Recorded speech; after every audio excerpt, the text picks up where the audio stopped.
ISR 9 news కి స్వాగతం. Secretariat ఎదురుగా పెట్టే రాజీవ్ గాంధీ విగ్రహాన్ని మేము తిరిగి అధికారంలోకి రాగానే సకల మర్యాదలతో తొలగించి కాంగ్రెస్ వాళ్ళు ఎక్కడ పెట్టమంటే అక్కడ పెడతాం. కేటీఆర్ దశాబ్ది ఉత్సవాల్లోనే నిర్ణయం తీసుకున్నాం అక్కడ తెలంగాణ తల్లిని ప్రతిష్ఠించాలని. కానీ ఈ రోజు కాంగ్రెస్ పార్టీ ఎంత కుసంస్కార పార్టీ అంటే ఆ ముఖ్యమంత్రి జై తెలంగాణ అనడు, అంబేద్కర్ విగ్రహానికి దండేయడు, 125 ఫీట్ల ఎత్తుల్లో ఉండే అంబేద్కర్ విగ్రహాన్ని కనీసం స్వతంత్ర దినోత్సవం నాడు గాని 14 ఏప్రిల్ నాడు ఆయన జయంతి నాడు గాని కనీసం అక్కడ లైటింగ్ ఏర్పాటు చేయరు, కనీసం పరిశుభ్రత కూడా పాటించరు. అమరజ్యోతి ఇంతవరకు కనీసం పర్యాటకుల కోసం ఓపెన్ కాలేదు. ఇంకా పైపెచ్చు ఇవన్నీ చాలదన్నట్టు ఏ రాజీవ్ గాంధీ గారైతే తెలంగాణ బిడ్డ అంజయ్యను అవమానించారో ఆ అంజయ్య గారి పేరు పక్కనే ఉండే పార్కుకు పెట్టింది ఆనాడు ప్రభుత్వం. కానీ అంజయ్య గారి పేరు పోయింది, అది లుంబిని పార్క్ అయింది.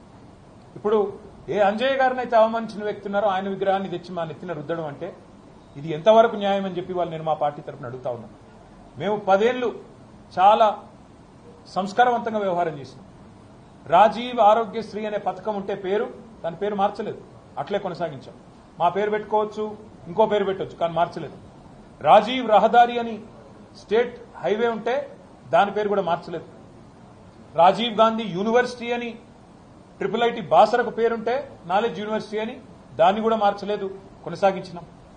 ఉప్పల్లో ఉండే అంతర్జాతీయ స్టేడియంకు రాజీవ్ గాంధీ స్టేడియం అని పేరున్నా దాన్ని కూడా కొనసాగించినాం తప్ప మార్చలేదు. అదే మాదిరిగా అంతర్జాతీయ విమానాశ్రయం పేరు రాజీవ్ గాంధీ అంతర్జాతీయ విమానాశ్రయం ఉన్నా దాన్ని కూడా కొనసాగించినాం తప్ప కుసంస్కారవంతంగా ఆలోచన చేయలేదు. కానీ ఇవాళ బాధతోనైనా చెప్పక తప్పడం లేదు. మీరు తెలంగాణ తల్లిని అవమానించిన తర్వాత, తెలంగాణ అస్తిత్వానికి ప్రతీక అయిన మనందరి తల్లి లాంటి తెలంగాణ తల్లిని మీరు అగౌరవపరిచిన తర్వాత తప్పకుండా ఈ మాట బాధతోనే చెప్తా ఉన్నాం. రాజీవ్ గాంధీ గారు మరి తెలంగాణకు ఆయనకు సంబంధం ఏందో నాకే తెలియదు. రాహుల్ గాంధీ దగ్గర మార్కులు కొట్టేయాలంటే మీ గాంధీ భవన్లో పెట్టుకో, లేదా జూబ్లీహిల్స్ లో నీ ఇంట్లో పెట్టుకో, ఎవరు వద్దంటలేదు. కానీ ఇవాళ తెలంగాణ సెక్రటేరియట్ ముందు రాజీవ్ గాంధీ విగ్రహాన్ని పెట్టి ఏ కాంగ్రెస్ పార్టీ అయితే వందలాది మంది పిల్లల ప్రాణాలు తీసిందో ఆ కాంగ్రెస్ పార్టీ మళ్ళొక్కసారి క్రూర పరిహాసం ఆడే విధంగా తెలంగాణతో, తెలంగాణ అస్తిత్వాన్ని, తెలంగాణ ఆత్మగౌరవాన్ని దెబ్బతీసే విధంగా వ్యవహారం చేస్తా ఉన్నారు.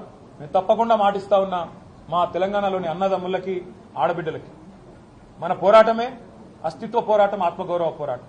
తప్పకుండా మనం మళ్లీ తిరిగి వస్తాం. అది కాంగ్రెస్ వాళ్లకు తెలుసు, మీకు తెలుసు, మాకు తెలుసు. 4 ఏళ్లలో మళ్లీ కేసీఆర్ గారి నాయకత్వంలో తిరిగి తెలంగాణలో ప్రభుత్వం కూడా మనదే ఏర్పడుతుంది. ఏర్పడ్డ తర్వాత వెంటనే తప్పకుండా రాజీవ్ గాంధీ గారి విగ్రహాన్ని అక్కడి నుంచి సకల మర్యాదలతో తొలగిస్తాం. అక్కడి నుంచి కాంగ్రెస్ వారు ఎక్కడికి కోరుకుంటే అక్కడికి తరలిస్తాం. అక్కడ మాత్రం ఖచ్చితంగా తెలంగాణ తల్లి విగ్రహాన్ని పెడతాం.